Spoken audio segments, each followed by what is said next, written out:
Alright, this is kind of annoying. I was backing up the truck camper and I went down a road and then I backed into a driveway to turn around, making a Y-turn, and there was a cable television wire strung 10 feet high off the ground when I believe the minimum for wiring is 12 feet above the ground. So anyway, the wire went under my luggage rack up top there in the right corner and pulled up and broke my luggage rack. It's not a big deal because I've never really even made use of it, but it's just annoying that now I've got a broken luggage rack up there. So I'll climb up and show you real quick in case you see the holes there. So I need to go and get some caulk to seal up these holes before the rains come. But yeah, just annoying. Looks like the die-core is holding up pretty good on these things. My solar cables are doing good. Anyway, okay, let's get hopping. Alright, that is my temporary fix.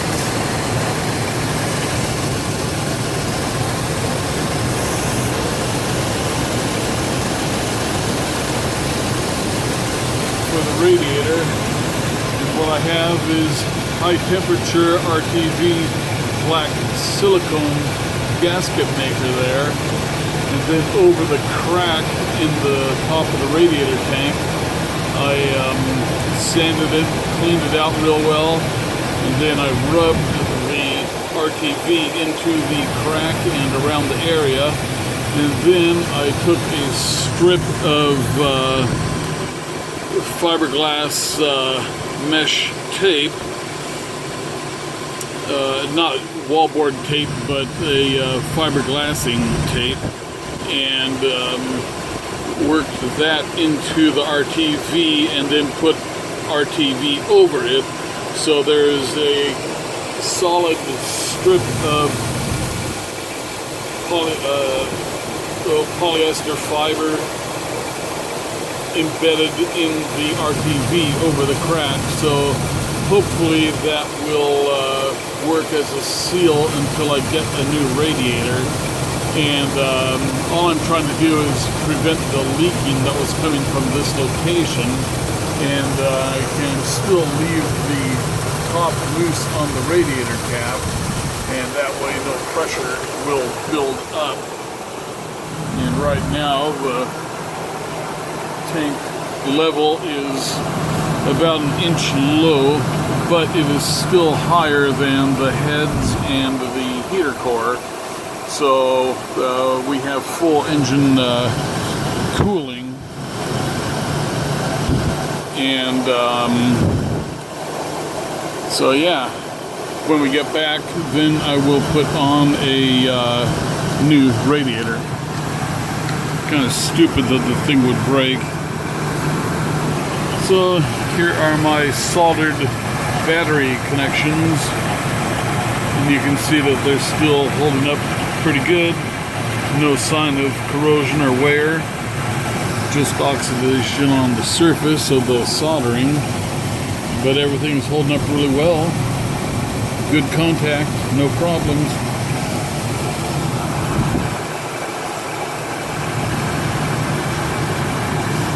Okay,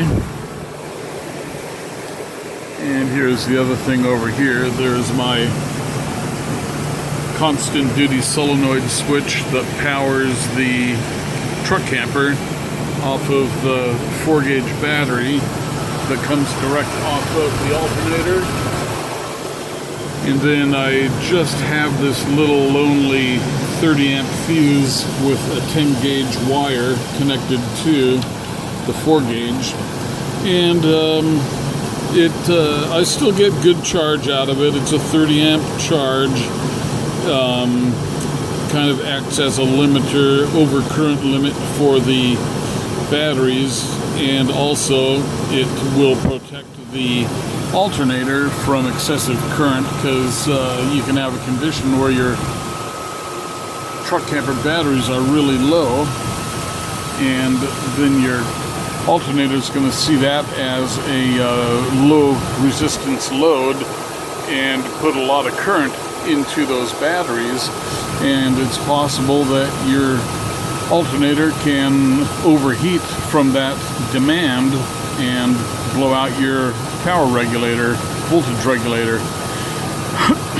So the other way that people do that to limit current going to your batteries in the truck camper or an RV, especially with lithium batteries, is you get a DC to DC charger or converter, and that way it limits your current to the RV batteries to whatever the rating of the DC to DC charger is, 20 amps, 40 amps, several types.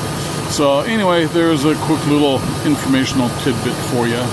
I'm sure that there will probably be some good arguments. All right. Okay, we have removed the damaged luggage rack from the roof and patched the holes where the brackets were, just using self-leveling die core, and so that should take care of any leak situations. And then I've just kind of touched up a little bit around the tops of these places. So anyway, okay, well that's good. Now we can finally get going to where we're going without worrying about having water pouring down into the camper. There you see Archie is on his first official camping trip. He's in his nest and he's got his pet alligator with him. George is the alligator's name. So there you go. He is in the right rear driving command position, and then we still have to make up his other position over here behind me.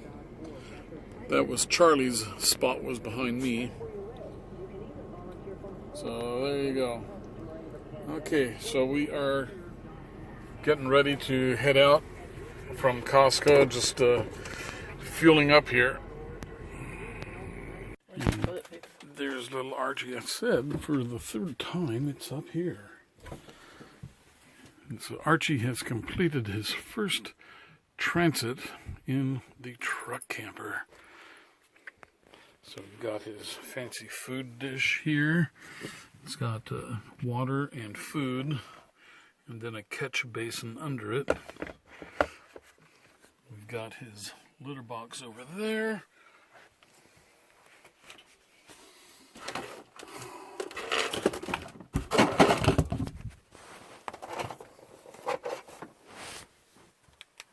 We've got his litter boxes over there.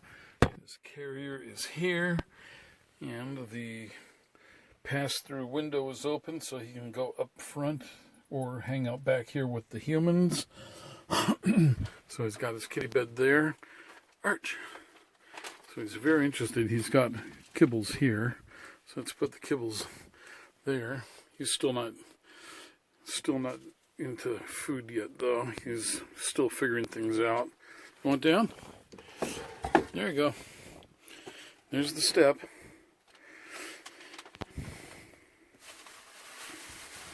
Good boy. Good boy.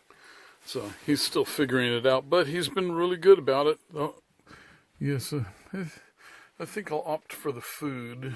Well, maybe not. Of course, he's got food here. Now he's looking at that food.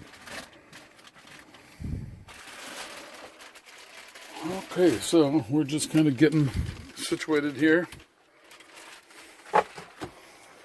Moving some stuff up from back here into the cab for storage while we're camped to make room back here.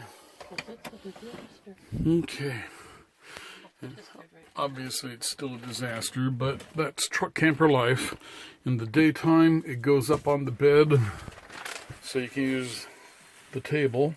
And in the daytime, it goes from the table back up to the bed, so you can use the table. Yeah, good boy. Good boy. Okay, and then the other thing is, I finally found some Oatly, and it's actually not bad. It tastes better than the other oat drinks that I've had, like Silk, and I forget what the other brands are. So Oatly, yeah, thumbs up. I'll have to try it in my coffee in the morning. And of course, around these parts, coffee means taster's choice. Archie is learning all of the cat tricks now. He knows how to move the blind so he can look out through the back window. Smart little turd. Okay. What we are having for breakfast lunch, we have some Adele's fried chicken sausage patties with fried onions, mushrooms, and green peppers.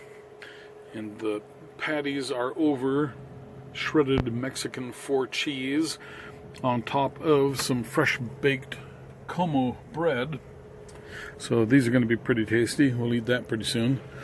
And then over here, you see Mr. Archibald. Hi, buddy. Is becoming a real, true truck camper kitty cat aficionado. He's got his little toy here. We call this toy Chewy because he chews the ears off. Good boy. So Archie's doing great. First truck camping trip. Here's his other toy, Bob the Ball. There you see, Bob's got a smiley face. This is the view of Peregrine Lake out our back window. There's Kelly with the neighbors. So yeah, this is a very cool, nice camp spot. And it's all just our truck camper friends are here. We got in at about 12:30 last night. There's the rest of the group is up this way. Most of the people have gone out on a 35-mile drive through the mountains, and we were just too tired and late to do it. We pulled in here at 12:30 last night, and we could make 45 miles an hour going over Washington Pass.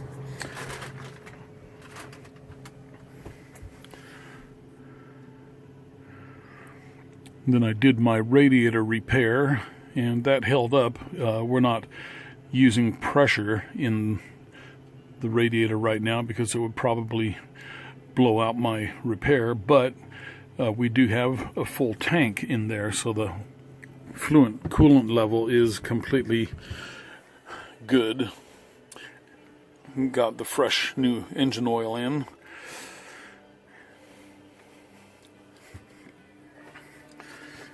And there we go. Hey, look at me. So yeah, we had a bunch of stuff we're doing this morning. Kelly got out the wall hair cutter and cut my hair.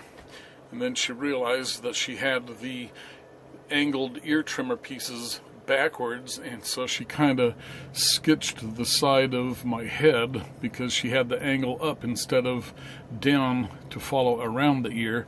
So anyway, I guess I'll just wear my hat a little tight over my ears and no problem, nobody will see it.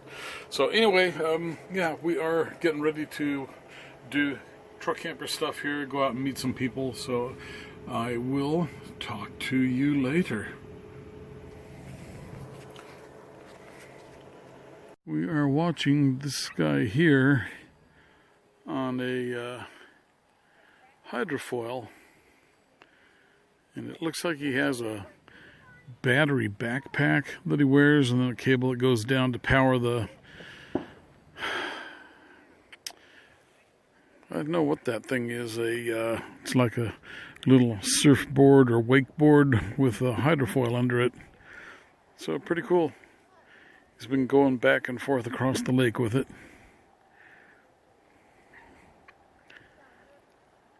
He's dumped it a couple of times, gets right back up and goes.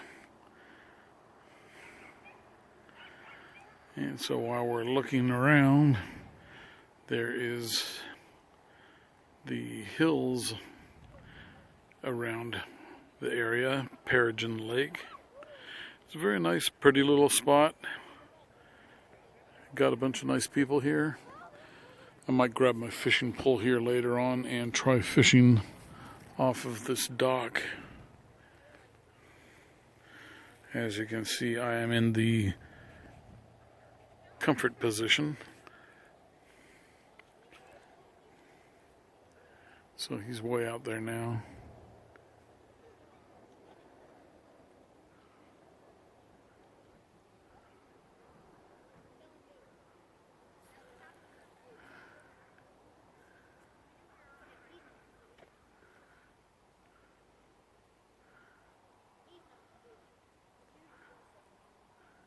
Yeah, looks like a lot of fun. Alrighty. Weird about The dynamic has changed so much in the last 5 years, 10 years. So I had her on my side with all this documentation. The party that says, And so the social worker ended up basically going without, technically they're supposed to not put them back in the parents' home without a court order. She went ahead and did it backwards. She did put the child back in the home without the court order. Dump it in the The garbage court can.